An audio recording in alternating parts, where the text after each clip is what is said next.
Man, I can't hardly talk today. Must have been all that wine I was drinking last night.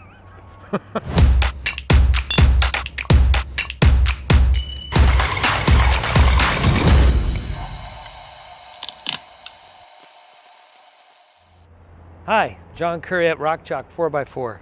Anyways, we're going to talk about my 392 here. We make a bunch of stuff specifically for the 392. We'll start with the front. If you show, we got the Warren winch. We make our own winch mount that works with our tow plate. When I built this Jeep, it was specifically designed to tow behind my motorhome. So I had a Jeep that when we're going somewhere, we have a vehicle to drive. So that's kind of what this build's about. But we use the Factory 55 fair lead and their hook, the Warren Xeon 10S winch, our RockJock winch plate, and then also our tow plate. Just to let you know, I've towed this Jeep over 10,000 miles with this tow plate. So we're not only making stuff, we're using it. So, you know, if there's any question about the strength or whatever, if it works right. It's designed to work with a Blue Ox tow bar, or we use a Curt. They're like collapsible tow bars, what we use. So here we are at the front of the Jeep. I'll go over some of the product that RockJock has for that. First of all, this has a 392 specific suspension. It uses a triple rate spring.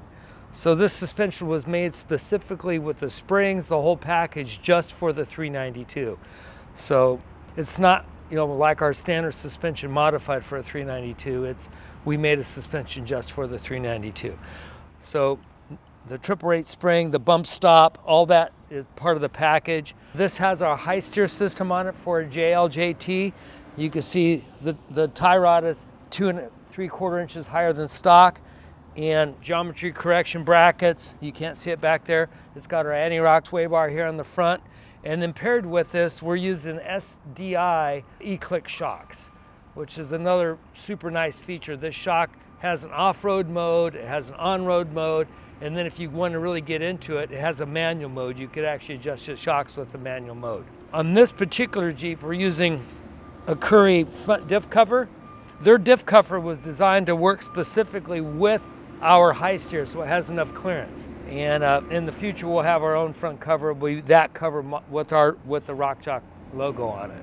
One more thing while I'm here is the frame plugs. There's a frame plug here and a frame plug there. Basically what that does is just kind of finish off the front of the Jeep. On your stock Jeep, you can see this hole goes all the way through. There's always dirt or something stuck in there. It doesn't look good. And then we got the idea for those frame plugs when we were making one of our displays, just to kind of finish the display off.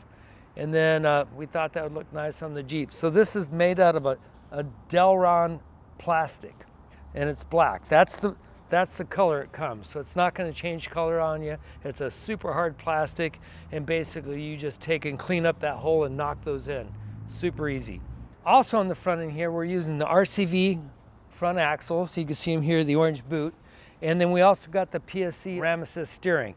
Now in this ram assist steering, it uses the ram, but instead of putting a hydraulic pump onto the engine, on this particular one, we're using the electric pump that we've upgraded a little bit and had the stock steering gear ported for the ram. Because this Jeep is only running 38s on it, we didn't need to go with the full-on system you'd run if you were going 40s or 42s. But it works super nice, it's super easy, it's a little more economical than that system, and you know, you could put it on in a half a day instead of, 2 days. So moving further back on the Jeep, the first thing is the tires. We're using a 38-inch Nitto Ridge Grappler. A unique thing about that tire, I think it comes in 3 different treads. So I don't know the names of all of them, but they have an all-terrain, an aggressive all-terrain, and a mud-terrain. So if you're interested in a tire like that, Nitto could take care of you. We're using a KMC wheel. Now this particular wheel, we had custom painted this gold to try to tie it in with the Rubicon, the gold on the Rubicon. I had the wheels custom painted the gold, and then the beadlocks custom painted this gloss black. And then this hubcap here is a hubcap that we've made in-house to just kind of finish the package off with our RockJock logo on it. We've got the SDI shock, E-Click shock, and the rear anti-rock on here. And then this also has the Artec full aluminum skid plate, front to rear skid plate, which is super nice. It really covers and protects the bottom of your Jeep.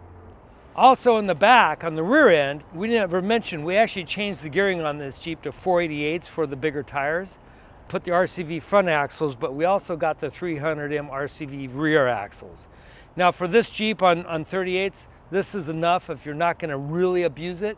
And you know, I bought this Jeep to use it off-road, but when I get really aggressive off-road, you know, we're probably going to have my Jeep with 40s on it and the big axles. But you know, for 95% of the trails, this is enough for, you know, most people.